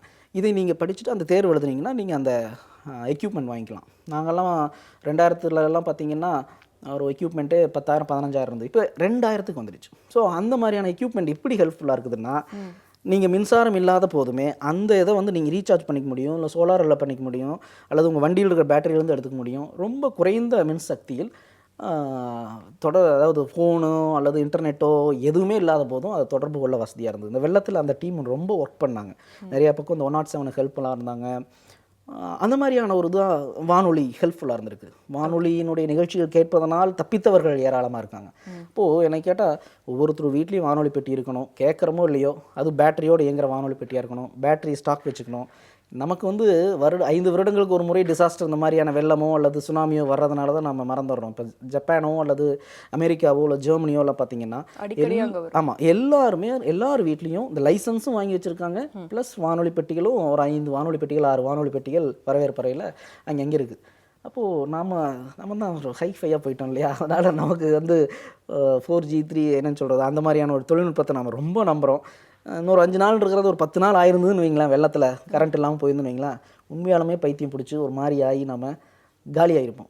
அதுக்கு எல்லாம் வந்து ஒரு இதாக வடிகாலாக இருப்பது வானொலி. வானொலி என்றைக்குமே நீங்கள் ஒரு தடவை முதலீடு போட்டிங்கன்னா ஃபோனோ ரீசார்ஜோ அல்லது இன்டர்நெட்டுக்கான கனெக்டிவிட்டியோ எதுவுமே வேண்டியது, பாட்டுக்கு பாடிட்டு இருக்க போகுது, அது பாட்டுக்கு கேட்க போகிறோம். இல்லை எல்லாரும் அவரோட பரன் மேலேயும் பார்த்தீங்கன்னா அந்த பழைய டேப் ரெக்கார்டர் நிச்சயமா வந்து இருக்கும் அப்படின்னு வந்து சொல்லலாம் சார். ஏன்னா வந்து அந்த காலத்தில் வந்து ரேடியோ வந்து பார்த்தீங்கன்னா அந்த கேசட் பிளேயரோடவே சேர்த்து வந்துடும். அதனால டியூவல் பர்பஸாக இருந்தது. அதே மாதிரி தான் இன்னைக்கு வந்து டியூவல் அப்படிங்கிறது நிறைய பர்பஸ் மாதிரி வந்து ஃபோன்லேயே இப்போ வந்துருச்சு அப்படின்னு வந்து சொல்லலாம். ஸோ இப்போ வந்து பேசிட்டு இருக்கும்போது நீங்கள் தொடக்கத்தில் வந்து சொன்னீங்க இன்னும் ஒரு ரேடியோ பிறக்கவே இல்லை அப்படின்னு சொல்லியிருந்தீங்க. அது நம்மளுடைய தமிழ்நாட்டுக்கா இந்தியாவுக்கா அப்படிங்கிறத பட்சத்தில் வந்து நான் தமிழ்நாட்டில் வந்து நான் கேட்குறேன் சார். இப்போ ஒரு ரேடியோ பிறக்கவே இல்லை அப்படின்னா ஒரு ரேடியோ பிறந்தா அந்த ரேடியோ எப்படி இருக்கணும் உங்களுடைய பார்வையிலன்னு சொல்லுங்க. முதல்ல அது வந்து என்ன கண்டென்ட் எல்லாம் இருக்கலாம் அப்படிங்கறத சொல்லுங்க. அதுவும் வானொலினா ஃபஸ்ட்டு ஆடியன்ஸ் யாருன்னு முதல்ல பார்த்துக்கணும். நம்ம வந்து நிறைய பேர் பெரிய சிக்கல் என்னென்னா, நான் கொடுப்பதை நீ கேள் அப்படின்னு தான் சொல்லிட்டு இருக்காங்க ஒழிய, நேயர்கள் என்ன விரும்புகிறார்கள் அதை நாம் கொடுக்கணும்னு யாரும் நினைக்கிறதே இல்லை. ஸோ அப்போது அது என்ன ஆகுதுன்னா, ஒரு கட்டத்தில் வந்து பிஸ்னஸ் அல்லது மார்க்கெட்டிங் அந்த மாதிரிலாம் போகும்போது இந்த விளம்பர நிறுவனங்கள் சொல்லுகின்ற அந்த கண்டென்ட் இவங்க ஜென்ரேட் பண்ணுற அளவுக்கு போயிடுது ஒரு கட்டத்துக்கு. இவன் என்னடான்னு சொல்லிட்டு முழிக்கான். அப்போது முதல்ல கூட நீங்கள் ஒரே ஒரு நிறுவனம் மோனோபோலியாக இருந்தது ஆல் இண்டியா ரேடியோ அப்படின்ற அந்த ஒரு கான்செப்டை அவங்க மட்டும் வேறு வழி இல்லாமல் கேட்டு, இன்றைக்கி என்ன ஆயிடுச்சு, ஒரு 15 வானொலிகள் சென்னையில் மட்டும் இருக்குது. 15 வானொலிகளையும் நீங்கள் ஒரு ஒரு கட்டை விரலில் கண்ட்ரோலில் வச்சுருக்கீங்க. வேண்டான்னா டப்புன்னு நம்ம மொபைலில் மாற்றிக்கிறோம் அல்லது டியூன் பண்ணி ஓடிடுறோம். அந்த அளவுக்கு இருக்கும்போதும் கூட நாம் இன்னுமே அதே நிகழ்ச்சிகளை திரும்ப கொடுத்துட்ருக்கோம். நீங்கள் வந்து சாதாரணமாக ஒவ்வொரு வருடமும் லிஸ்னர்ஸ் மீட் நடக்குங்க, நேயர் சந்திப்புகள் அல்லது நேயர் கருத்தரங்கம், அந்த மாதிரி ஒவ்வொரு வானொலி நடத்துது, சர்வதேச வானொலிகள். வெரிதாஸ் தமிழ் பணின்னு சொல்லிட்டு பிலிப்பைன்ஸ்லேருந்து ஒளிபரப்பாகுதுங்க, அது ஒரு வருடம் நடத்துது. சைனா ரேடியோ இன்டர்நேஷனல் நடத்துகிறாங்க, வேட்டிக்கன் ரேடியோ, பிபிசி, இவங்கெல்லாம் நடக்கும்போது அந்த லிஸ்னர்ஸ் மீட்டுக்கு எத்தனை வானொலி தயாரிப்பாளர்கள், நிகழ்ச்சி தயாரிப்பாளர்கள் போகிறாங்கன்னு போய் பாருங்கள். யாரும் கிடையாது. அதனால் யாரையும் பார்த்தேன், நான் தமிழ்நாடு முழுக்க எங்கே நடந்தாலும், ஏன் இந்தியா முழுக்க எங்கே நடந்தாலும் போய் பார்ப்பேன். என்ன மாதிரியான ஆடியன்ஸ் வர்றாங்க, அவங்களுடைய விருப்பம் என்ன. நான் ஒரு கொஷினோட எடுத்துகிட்டு போயிடுவேன். அந்த ஏன்னா அப்டேட் மாறிக்கிட்டே இருக்காங்க லிஸ்னர்ஸ். அப்போ நான் ஒரு சின்ன சர்வேவாட்டு எடுத்துகிட்டு அவங்களுடைய இந்த நாடியை பிடிச்சிட்டு பார்த்துட்டு, அப்போது இதுதான் இன்றைக்கி டேஸ்ட்டு, இது மாதிரி தான் அந்த மாதிரி பார்த்தால் ஒழிய, நேயர்கள் என்ன மாதிரி விருப்பப்படுறாங்கன்னு கேட்டு நீங்கள் ப்ரெசென்ட் பண்ணால் ஒழிய நிகழ்ச்சிகளை வந்து நீங்கள் இப்போ நீங்கள் வழிமுறைகள் வந்து சொல்கிறீங்க சார். இந்த வழிமுறையில் வந்து நேயர்களுக்கு என்ன பிடிக்கணும் அப்படின்னு சொல்றீங்க. எந்த நிகழ்ச்சின்னு கேட்குறீங்க? நான் எந்த நிகழ்ச்சின்னு கேட்கவே இல்லை. ஒரு ரேடியோ பிறக்கவே இல்லை அப்படின்னு நீங்கள் சொல்லியிருந்தீங்க இல்லையா. ஒரு ரேடியோ வந்து பிறந்தா உங்களுடைய பார்வையில் எப்படி இருக்கணும்? இப்போ நீங்கள் உங்களுடைய, நான் வந்து ஒரே ஒருத்தர், நான் வந்து ஒரு ரேடியோ ஆரம்பிக்கிறேன் சார், நீங்கள் என்னோட ஒன்லி ஆடியன்ஸ், உங்களை சாட்டிஸ்ஃபை பண்ணுறதுக்கு நான் என்கிட்ட என்ன மாதிரியான கண்டென்ட் இருக்கணும்னு நீங்கள் எதிர்பார்க்குறீங்க? அது நிகழ்ச்சியினுடைய அந்த அந்த நேரனுடைய பொறுத்து. இப்போ நீங்கள் மட்டும்தான் இப்போ என்னுடைய நேர் அப்படின்னு பார்த்தீங்கன்னா, அஃப்கோர்ஸ் எனக்கு வந்து இலக்கியம் சார்ந்த நிகழ்ச்சிகள், இலக்கியம் சார்ந்த ஒரு அல்லது தன்னம்பிக்கை சார்ந்த அந்த மாதிரியான ஒரு நிகழ்ச்சிகள் தான் எனக்கு பிடிக்கும். இப்போ நான் அந்த மாதிரியே பார்த்தோன்னா எல்லாத்தையும் நீங்கள் சாட்டிஸ்ஃபேக்ஷன் பண்ணணும் இல்லையா, எல்லாத்துக்கும் அது பிடிக்காது இல்லையா. அப்போது பெர்சன்டேஜ் அளவில் ஒவ்வொன்றையும் வைக்கணும். ஒவ்வொரு நிகழ்ச்சி, இது இந்த நிகழ்ச்சி இந்த பெர்சன்டேஜ்னா இது இந்த பெர்சன்டேஜ் இந்த பெர்சன்டேஜ். ஆனால் அப்படியா இருக்குது இன்றைக்கி பாருங்கள், எல்லாமே சேர்ந்து கலந்து கட்டி நம்ம தந்துட்டு இருக்கிறோம். ஈவன் அதுக்கு ஒரு பிரிட்ஜாக இருக்கிறது சாங்ஸ், பாடல்கள், அந்த மாதிரி தான் இருக்குது. ஸோ இதுதான் இன்றைய வானொலி. ஆனால் நான் கேட்குற வானொலி அப்படி இருக்கக்கூடாது. எனக்கான வானொலியாக இருக்கணும், அது எனக்கு பிடித்த வானொலியாக இருக்கணும். இலக்கியம்னா இலக்கியமே 24 மணி நேரம் அப்படின்னா யாருமே நீங்கள் மட்டும் தான் கேட்பீங்க அப்படிம்பாங்க. அப்படி இல்லை, அதுக்கு நாட்கள். இன்னொரு பெரிய ஒரு இது இந்தியாவை பொறுத்தளவு என்னென்னா ஸ்பெஷாலிட்டி, நீங்கள் எதை வேணாலும் நம்பிக்கை ஆரம்பிக்கலாங்க. ஆண்டர்ப்ரனராக ஆகலாம், ஒரு தொழில் முனைவோராக வரலாம். எப்படின்னு சொல்கிறேன்னு கேளுங்க. 120 கோடி மக்கள் தொகையில் உங்களுக்குன்னு ஒரு 1 லட்சம் பேர் வரமாட்டாங்க? நிச்சயமாக வருவாங்க. அப்படி தான் அந்த சக்ஸஸ்ஃபுல் ஆச்சு. அந்த நான் சொன்ன அந்த மேகசின் ஆகட்டும். இன்றைக்கி நான் வந்து ஒரு 10-15 கான்செப்ட் வச்சுருக்கேன். எங்கள் மாணவர்கள் சொல்லும்போது இதெல்லாம் வந்து இன்னும் யாரும் டச் பண்ணாத ஏரியாக்கள், நீங்கள் தைரியமாக இறங்கலாம், நட்டமே வராத ஏரியாக்கள்னு சொல்லுவோம் ஊடகத்தில் நான் சொல்லுவேன். ஸோ அந்த மாதிரியான, ஏன்னா நாம் வதன்னு பெற்று போட்டிருக்கோம். அதனால் அந்த மக்கள் தொகைக்கு நீங்கள் 1 லட்சம் பேருன்றது பெரிய ஆடியன்ஸ் இல்லையா உங்களுக்கு. 1 லட்சம் பேர் இந்தியாவில் உங்களுக்கு கிடைக்கிறது, இந்தியாவில் தமிழ்நாட்டுக்குள்ளே கிடைக்கிறதுன்றது போதுமானது. நீங்கள் உங்களுடைய ஃபேமிலி ஏர்ன் பண்ணுறதுக்கு வருமானத்தை அதுவே ஈட்டி கொடுத்துரும். இன்னைக்கு வந்து தகவல் தொடர்பு அப்படிங்கிறது வந்து வேரியஸ் ஃபீல்டில் வந்து இருக்குது. இன்னைக்கு வந்து பார்த்திங்கன்னா இன்ஸ்டண்ட்டாக வந்து எல்லாருக்கும் வந்து நியூஸ் போய் வந்து சேருது. இந்த ஊடகம் அப்படிங்கிறது வந்து பார்த்திங்கன்னா ரொம்ப ஈஸியான அக்சஸ் பாயிண்ட் அப்படிங்கிற ஒரு கட்டத்தில் வந்து இருக்குது அப்படின்னு சொல்லலாம். பட் அந்த காலத்தில் வந்து ரேடியோ மட்டும்தான் ஒரே ஒரு கம்யூனிகேஷன் சொல்லலாம் இல்லையா சார். எந்த ஒரு பெரிய நிகழ்வு நடக்கிறதா இருந்தாலும், தேர்தல் சமயங்கள்லையோ, இல்லை வந்து இந்த கிரிக்கெட் அந்த காலத்தில் இந்த வேர்ல்ட் கப் சமயங்கள்லையோ, இல்லை பெரிய ஏதாவது ஒரு போராட்டம் நடக்குதோ, இல்லை ஒரு பெரிய நிகழ்ச்சி நடக்குதோ, எது நடந்தாலும் அது பற்றின செய்திகளை வந்து கேட்கறதுக்காக வந்து பார்த்திங்கன்னா வந்து மக்கள் எல்லாரும் அப்படியே சுத்தி கூட்டமா உட்காந்துட்டு இருப்பாங்க. என்னுடைய பாட்டி கூட இந்த ஒரு விஷயத்த வந்து பகிர்ந்திருக்காங்க. அவங்களுடைய காலகட்டத்துல வந்து அவங்க வீட்டுல மட்டும்தான் ரேடியோ இருந்திருக்கு. அந்த சுத்தி இருக்கிற மொத்த ஸ்ட்ரீட்டும் வந்து பாத்தீங்கன்னா தேர்தல் சமயங்கள்ல எல்லாரும் அவங்க வீட்டுக்கு வந்துருவாங்க. வீட்டுக்கு வந்துட்டு அந்த ரிசல்ட் வர வரைக்கும் வந்து உட்காந்து கேட்டுக்கிட்டே இருப்பாங்க. அப்போ வந்து சின்ன சின்ன கான்வர்சேஷன்லாம் இருக்கும், ரொம்ப சுவாரஸ்யமா இருக்கும். அந்த தேர்தல் நியூஸ் கேட்கறத விட இது எங்களுக்கு ரொம்ப நல்லா இருக்கும் அப்படின்னு சொல்லியிருக்காங்க. ஸோ அந்த காலத்துல வந்து இந்த கம்யூனிகேஷன் அப்படிங்கிற ஒரு ஆஸ்பெக்ட்ல ரேடியோ இருக்கும்பொழுது அதை சுத்தி நடந்த சம்பவங்கள்லாம் வந்து ஷேர் பண்ணிக்கோங்க சார். இல்லை இப்போ என்னென்னா நீங்கள் சொன்னது ஒவ்வொரு எனக்கு தெரிஞ்ச நிறைய காலச்சோர்லையும் நான் பார்த்துருக்கேன். அதே போல் ஒரு சில பத்திரிகைகள் சிற்றிதழ்களையும் நான் படிச்சிருக்கேன். அப்பாவின் வானொலி பெட்டின்னு சொல்லிட்டு நிறைய பேர் எழுதியிருக்காங்க. நாங்கள் ஒரு தொடர் பண்ணிகிட்ருக்கோம் எங்கள் துறையில். அதாவது பன்னோக்கு பார்வையில் ஒரு குறிப்பிட்ட வானொலி. இப்போ கடந்த வாரம் தான் ஒரு நூல் விட்ட பன்னோக்கு பார்வையில் சீன வானொலி. அதுபோல் ஒரு 12 வானொலிகள் சார்ந்து ஒரு ஆய்வு புத்தகம் மட்டும் பண்ணுறோம். அப்போ சொல்லும்போது சொன்னாங்க, எங்கள் வீட்டுக்கு ரேடியோ வந்த கதையை நான் எழுதுவா அப்படின்னாங்க நிறைய பேர். நான் சொன்னேன், இல்லை அது எல்லாருமே சொல்கிறது தானே. இல்லை அது ரொம்ப இன்ட்ரெஸ்டானது. ஒரு பெரிய ரேடியோ பெட்டியை அந்த வானொலி எங்கள் ஊரில் இருக்கிற அந்த ஒருத்தர் கூலி தொழிலாளியை ஒரு தலையில் தூக்கி வச்சுட்டு எங்கள் வீட்டுக்கு கொண்டு வரும்போது ஊரே திரண்டு அந்த வானொலி பெட்டிக்கு பின்னாடி வந்தது அப்படின்ற கதையெல்லாம் நிறைய பேர். இதுபோல் ஒவ்வொருத்தரும் ஒரு கதை சொல்கிறாங்க. அந்த வானொலி பெட்டி எப்படி அவர்கள் வீட்டுக்கு வந்தது, இன்றைக்கி எப்படி பரன் மேலே போனச்சு கதையும் சொல்கிறாங்க. ஸோ அந்த காலத்தில் நீங்கள் சொன்ன அப்படி வேறு தொலைத்தொடர்பு சாதனங்கள், அதாவது அவங்கள அக்சஸ் பண்ணுறதுக்கு வேறு எதுவும் இல்லாததுனால அதை அப்போ கேட்டோம். இன்றைக்கி ஏன் கேட்கலன்றதுக்கு நமக்கு அக்சசிபிலிட்டி நிறைய இருக்குது. இன்றைக்கி நான் போய் எங்கள் ஸ்டூடெண்ட்ஸை போய் ரேடியோ கேளுன்னா நிச்சயமாக கேட்க மாட்டான். ரேடியோ நான் என்ன சொல்லி இன்றைக்கி எப்படி கேட்க சொல்கிறேன், நான் ஆப்ஸ் இருக்கு வந்துருச்சு. நீ ரேடியோ பெட்டி வாங்கி கேட்கணுன்ட்டு அவசியம் இல்லை, ஆப்ஸ் இருக்குது. நீங்கள் அதிலேயே வந்து ஒரு கிட்டத்தட்ட 37,000 வானொலிகள் ஒரு ஆப்பில் வருது. அதில் 48 வெளிநாட்டு தமிழ் வானொலிகள் வந்துட்டுருக்கு. நீங்கள் அதை கேளுங்க. நீங்கள் ஒன்றும் பெருசாக போயிட்டு இல்லை நீங்களே ட்ரை பண்ணுங்கள். நீங்கள் ஒரு வானொலி நிலையத்தை ஆரம்பிங்க. துறையில் வந்து அப்படி ஆரம்பித்து கடந்த 2 ஆண்டுகளுக்கு முன்னாடி நாங்கள் ஆரம்பித்தோம். தமிழ் யாழ்னு சொல்லிட்டு யாழ்ப்பாண பல்கலைக்கழகத்தின் ஊடக வளங்கள் துறையோடு சேர்ந்து நாங்கள் ஆரம்பித்தோம். இன்றைக்கி மாணவர்கள் அதில் நிறைய நிகழ்ச்சிகள் கொடுத்துட்ருக்காங்க. ஸோ இது என்னென்னா ரேடியோ ஆன் டிமாண்ட். எப்படின்னா அவனுக்கு விருப்பப்பட்ட நேரத்தில் வந்து அவனுக்கு விருப்பப்பட்ட நிகழ்ச்சியை கேட்டுக்கொள்வது. இது ஒரு பெரிய ஒரு வசதியான ஒரு கான்செப்ட் இல்லை. நீங்கள் 9:15 கரெக்டாக போய் உட்காந்து அதை டியூன் பண்ணி கேட்கணுன்றது இன்றைக்கி இயலாத காரியம். எல்லாத்துக்கும் நிறைய வேலைகள் இருக்குது, டிராஃபிக் அது இது எங்கெங்கேயோ, அப்புறம் மின்சாரம், அப்புறம் நீங்கள் ரிசப்ஷன் வேறு நல்லா கண்டிஷனில் இருக்கணும். ஷார்ட் வேவில் கேட்கும்போது இத்தனை சிக்கலுக்கு மத்தியில் தான் அன்றைக்கி ரேடியோ கேட்டாங்க. இன்றைக்கி அப்படிலாம் இல்லை, விரல் நுழைன்னு அடிச்சிங்கன்னா கிறிஸ்டல் கிளியராக உங்களுக்கு கிடைக்குது எல்லாமே. அப்போது அன்றைய வானொலி வேறு மாதிரியான அந்த காலகட்டம், இன்றைய வானொலி வேறு மாதிரியான. இன்றைக்கு வானொலி என்னுடைய வடிவமே மாறிடுச்சு. அன்றைக்கெல்லாம் இருந்ததெல்லாம் வந்து ஷார்ட் வேவு, எம்டபிள்யூ, எஸ்டபிள்யூன்ட்டு இருந்தது போய் இன்றைக்கி டிஆர்எம் வந்துருச்சு, டிஜிட்டல் ரேடியோ மாண்டியல்னு சொல்லிட்டு. ஒரே ஃப்ரீக்வன்சியில் 5 சேனல். நீங்கள் ஒரு சேனலில் வாய்ஸ் போயிட்டு இருக்கும்போது இன்னொரு சேனலில் நீங்கள் பென்ட்ரைவ் நீங்கள் போட்டிங்கன்னா அந்த ஸ்கிரிப்ட் எடுத்துக்கலாம். காலையில் ஆண்டி ரேடியோ நியூஸ் ரீடு பண்ணுறார் ராஜாராம் சார்னா, அந்த ராஜாராம் சார்னுடைய இப்போ நம்ம அந்த தொலைக்காட்சியில் போகுது இல்லைங்களா, அந்த நிகழ்ச்சியினுடைய ஸ்கிரிப்ட் உங்களுக்கு கிடச்சா எப்படி இருக்கும்? உங்கள் தொலைக்காட்சியில் ஒரு பென்ட்ரைவ் ஒரு பக்கம் சொல்லி இந்த நிகழ்ச்சிக்கான ஒரு ஸ்கிரிப்ட் வருதுன்னு வைங்க, எப்படி இருக்கும்?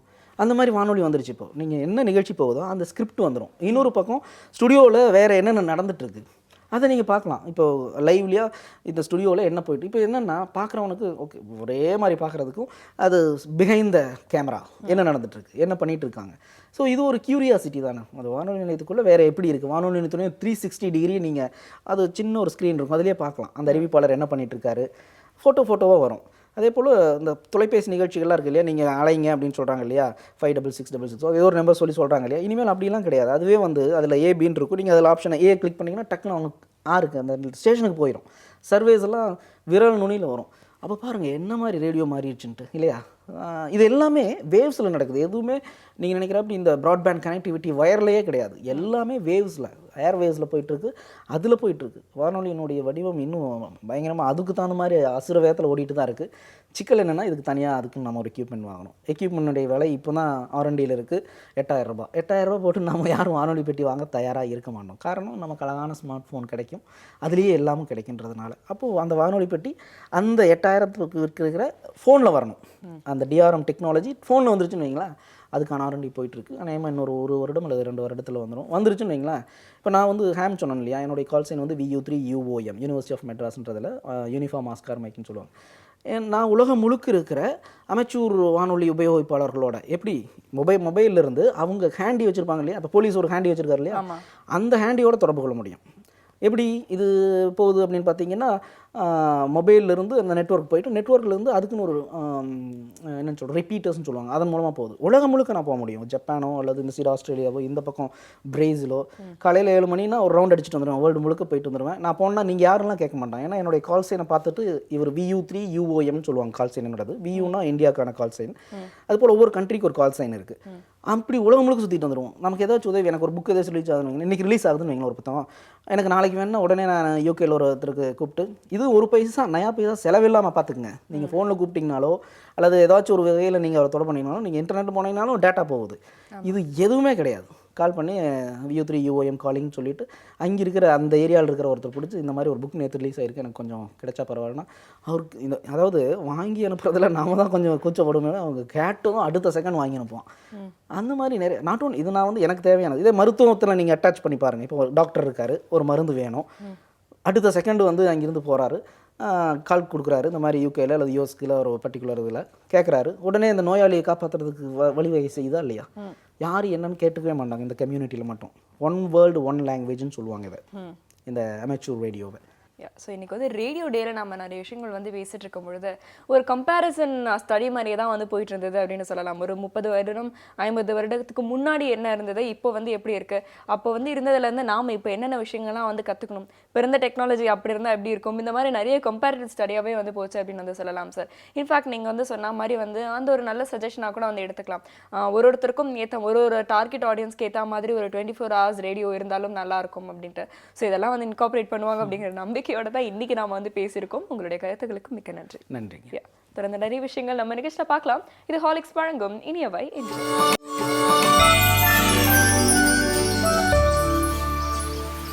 Welcome back. ஹாலிக்ஸ் வழங்கும் இனியவை என்ற நிகழ்ச்சியை தொடர்ந்து பார்த்துட்டு இருக்கீங்க. சௌமியா மற்றும் வருண் குரஸ். வருண் சார் நிறைய விஷயங்கள் வந்து அவர் சொல்லியிருந்தார் இல்லையா நம்ம கெஸ்ட். அதில் வந்து நோட்டபிள் பாயிண்ட் என்ன அப்படின்னு பார்த்தீங்கன்னா வந்து இப்போ ஒரே ஒரு ஃப்ரீக்வன்சியில் வந்து ஒரு ரேடியோ நம்ம வந்து கேட்டுட்டு இருக்கோம் அப்படின்னா கூட அதில் வந்து நிறைய ஆடியன்ஸ்க்கு கன்வே பண்ணுற மாதிரி நிறைய விஷயங்கள் வந்து இருக்கலாம். ஒரே டைப் ஆஃப் ஆடியன்ஸ் மட்டும் இல்லாமல் அப்படின்னு சொல்லிட்டு நிறைய வேல்யூபிள் சஜஷன்ஸ்லாம் வந்து அவர் கொடுத்துருந்தாரு. அண்ட் அது மட்டும் பார்த்தீங்கன்னா என்னதான் ஆர்ஜேஸ் எவ்வளோ பெரிய ஸ்டார் ஆர்ஜேவாக இருந்தாலும் அவர் பேசிக்கிட்டே இருந்தாலும் கூட வந்து 22 செகண்ட்ஸ்க்கு மேலே ஒரு மனிதனுக்கு வந்து கான்சன்ட்ரேட் பண்ணி அதை கேட்க முடியாது அப்படின்னு சொல்கிறாங்க. ஸோ எங்கேஜ் வச்சுக்கிறதுக்கு வந்து அதில் வரக்கூடிய சவுண்ட்ஸாக இருக்கட்டும், இல்லை ப்ரோமோஸாக இருக்கட்டும், ஜிங்கிள்ஸாக இருக்கட்டும், எல்லாமே வந்து இந்த ரேடியோ இண்டஸ்ட்ரியில் மக்களோட காதுகளை கவர்ற மாதிரியே இருக்கும் அப்படின்னு சொல்லலாம். பட் எனவே எனக்கு இன்னொருத்தர் வந்து ரேடியோவில் சேர்ந்து நிறைய விஷயம் சொல்லலாம் ரொம்ப நல்லா இருக்கும் அப்படின்னு தோணுது. யாரு? அஃப்கோர்ஸ் இரேன் பையஸ் சார் தான். பட் அதுக்கு முன்னாடி விஷுவல் மீடியாவில் அவர் என்ன சொல்றாரு அப்படிங்கிறத பார்க்கலாம்.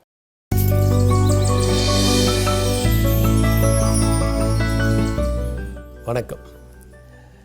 என்னுடைய நண்பர்கள் 2 பேருமே ரொம்ப நல்லவங்க, அடுத்தவங்களுக்கு ஹெல்ப் பண்ணுவாங்க. ஆனால் அதில் ஒருத்தர் வந்து எல்லாருமே வந்து அவரை ரொம்ப பாராட்டுவாங்க. 2 பேருமே ஹெல்ப் பண்ணுறாங்க.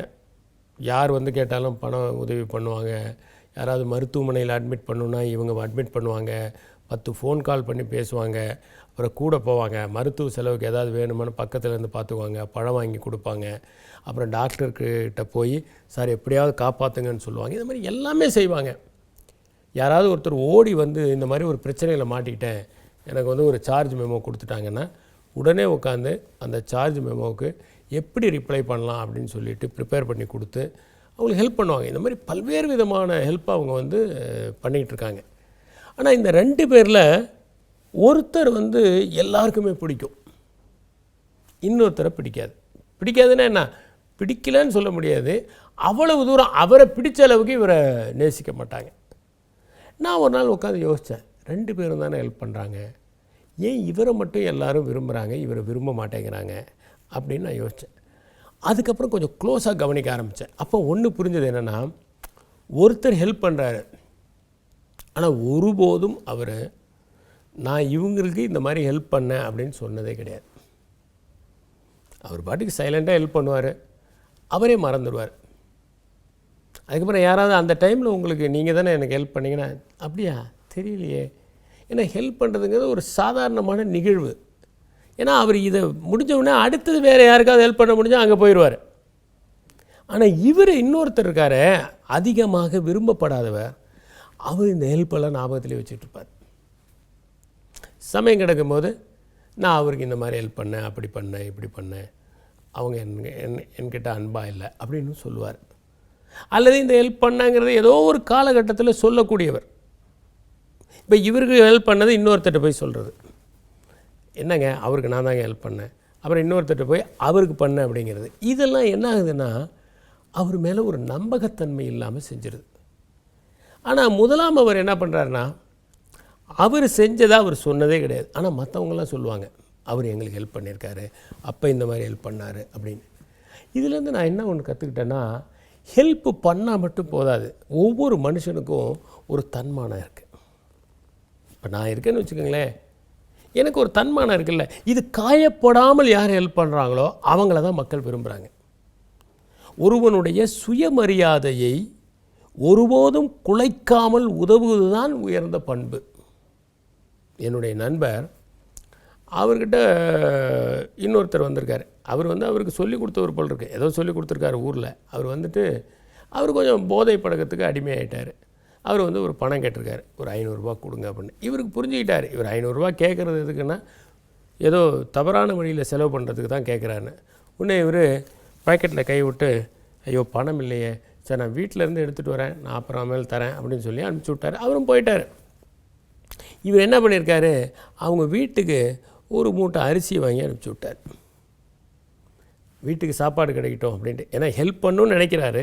ஏதோ ஒரு கட்டத்தில் அவர் இவருக்கு ஹெல்ப் பண்ணியிருக்கிறாரு, எப்படியாவது திரும்ப ஹெல்ப் பண்ணுங்கிறக்காக இவர் அரிசி மூட்டையை வாங்கி அனுப்பிச்சிட்டார். அந்த நபர் அன்றைக்கி ராத்திரி தூக்கு போட்டு தற்கொலை பண்ணிக்கிட்டார். காரணம் என்னென்னா, இந்த அரிசி போனவுடனே அவருக்கு ஒரு சின்ன ஒரு பிரச்சனை ஆயிடுச்சு. அவருடைய தன்மானம் காயப்பட்டுருச்சு. அவரால் தாங்க முடியல, அந்த அவமானத்தை தாங்க முடியாமல் அவர் தற்கொலை பண்ணிட்டார். இன்னொன்று, இதெல்லாம் ஒரு இமோஷனல் ஒரு விஷயந்தான். இப்போ எல்லாருமே ஒரு பேலன்ஸ்டாக இருப்பாங்கன்னு சொல்ல முடியாது. ஒரு அந்த கணத்தில் ஒரு சோர்வோ ஒரு விரக்தியோ இந்த மாதிரி ஒரு செயலை செய்வதற்கு தூண்டிவிடலாம். ஏற்கனவே நாம் இந்த மாதிரி இருக்கமே, நம்ம ஒரு தீய பழக்கத்துக்கு அடிமையாயிட்டோமே, யார் யார்கிட்டையும் கையை ஏந்த வேண்டியிருக்கே அப்படிங்கிற ஒரு அவமானம் அவருக்குள்ளே இருந்திருக்கும். நிச்சயமாக ஆழ்மனசில் இருந்திருக்கும். அந்த அவமானம் தலை தூக்குவதற்கான வாய்ப்பை இவர் ஏற்படுத்தி கொடுத்துட்டார். அது என்ன ஆயிடுச்சுன்னா அவர் தற்கொலையில் கொண்டு போய் விட்டுருச்சு. அப்போ உதவுவது முக்கியமல்ல, உதவுகிற போது ஒருவனை கம்பீரமாக்கி உதவுவது தான் முக்கியம். அவனை தாழ்த்தி உயர்த்துவது அல்ல, அவனை கம்பீரப்படுத்துவது, அவனை கண்ணியப்படுத்துவது, அவனுடைய தன்மானத்தை ஒருபோதும் களவாடாமல் உதவுவது, அதுதான் ரொம்ப முக்கியம். அந்த மாதிரி உதவுபவர்களை மனிதர்கள் எப்போதும் நினைவில் வைத்து கொள்ளுகிறார்கள். அது இல்லாமல் என்ன உதவி செஞ்சாலும் சரி, அவங்கள காயப்படுத்திட்டு உதவி பண்ணால் அவங்களால ஏற்றுக்க முடியாது. நாம் இனிமேல் செய்ய வேண்டியது என்னென்னா, யாருக்கு ஹெல்ப் பண்ணாலும் இந்த உதவியால் நம்ம அவங்கள கம்பீரப்படுத்தணும்னு நினைக்கணும். நாம் அவங்கள கண்ணியப்படுத்தணும், அவங்கள குனிய வைக்கக்கூடாது அப்படின்னு நினச்சோம்னா அந்த உதவி சிறந்த உதவியாக இருக்கும். செய்கிற உதவியை உடனே நாம் மறக்க வேண்டும். யாருக்கு செய்கிறோமோ அவர்கள் நினைக்கிறார்களா இல்லையா என்பதை பற்றி கூட கவலைப்படாமல் தொடர்ந்து நாம் முடிந்த அளவிற்கு நல்லது செய்வதுதான் மனிதநேயம். நன்றி, வணக்கம். Thank you so much sir. எனக்கு சாரோட ஸ்பீச்சில் ஜென்ரலாக பிடிச்ச சில விஷயங்கள்லாம் இருக்குது. அதில் உடனே ஒன்று மட்டும் குறிப்பிட்டு சொல்ல விரும்புகிறேன். இப்போவுமே நம்மளுக்கு அதர் கல்ச்சர்ஸ்லேருந்து ஒரு ஃபோக்லோர் ஸ்டோரி, இது ஒரு சைனீஸ் ஸ்டோரிப்பா அப்படின்னு சொன்னோன்னா நம்ம கேட்க ஆரம்பிச்சிடும். இல்லை ஒரு அரேபியன் கதை அப்படின்னு சொன்னோன்னா நம்ம கேட்க ஆரம்பிச்சிடும். ஆனால் நம்ம ஒரு கதைனா கொஞ்சம் இன்ட்ரெஸ்ட் கம்மியாக தான் இருக்கும் நம்மளுக்கு கேட்கறதுக்கு. எப்பவுமே அதர் கல்ச்சர்ஸை பற்றி தெரிஞ்சுக்கிறதுக்கு ஒரு மனுஷனுக்கு எப்பவுமே ஆசை இருக்கும் அப்படின்னு. ஆனால் சார் ஒரு விஷயத்தை பற்றி சொல்லும் போது பார்த்தீங்கன்னா, வேற ஏதாவது ஒரு நாகரிகத்தில் இருந்தோ இல்லை அங்கே இருக்க கதையோ ஒரு ஆரம்பிச்சு சொல்லிடுவார். ஸோ எல்லாரோட அட்டென்ஷனும் ஒரு சைடு திரும்பிடும் அப்படின்னு சொல்லலாம். இந்த மாதிரி தான் நம்ம பேசுகிறப்போ எல்லாருமே கவரத்துக்கு சில பாயிண்ட்ஸ்லாம் இருக்கும், அதை போட்டு தான் பேசணும். அது ரேடியோ மீடியம்ல ரொம்ப முக்கியம் அப்படின்னு சொல்லலாம். ஸோ எந்த ஃபீல்ட்ல நீங்க இருந்தாலும் சைக்காலஜி அப்படிங்கிறது எந்த அளவுக்கு எசென்ஷியல் அப்படிங்கிறது புரியுது. ஸோ இந்த மாதிரி வேரிடான டாபிக்ஸை தான் நாங்கள் ஒரு நாளும் உங்களுக்கு வழங்கிட்டு இருக்கோம். ஸோ இதே மாதிரியான ஒரு இன்ட்ரெஸ்டிங்கான டாபிக் வர நாளைக்கு மறுபடியும் 7 மணிக்கு உங்களை சந்திக்கிறோம். அது வரைக்கும் Tata and Baba from your best friends Varun மற்றும் சௌமியா ஆன் இனியவை இன்று.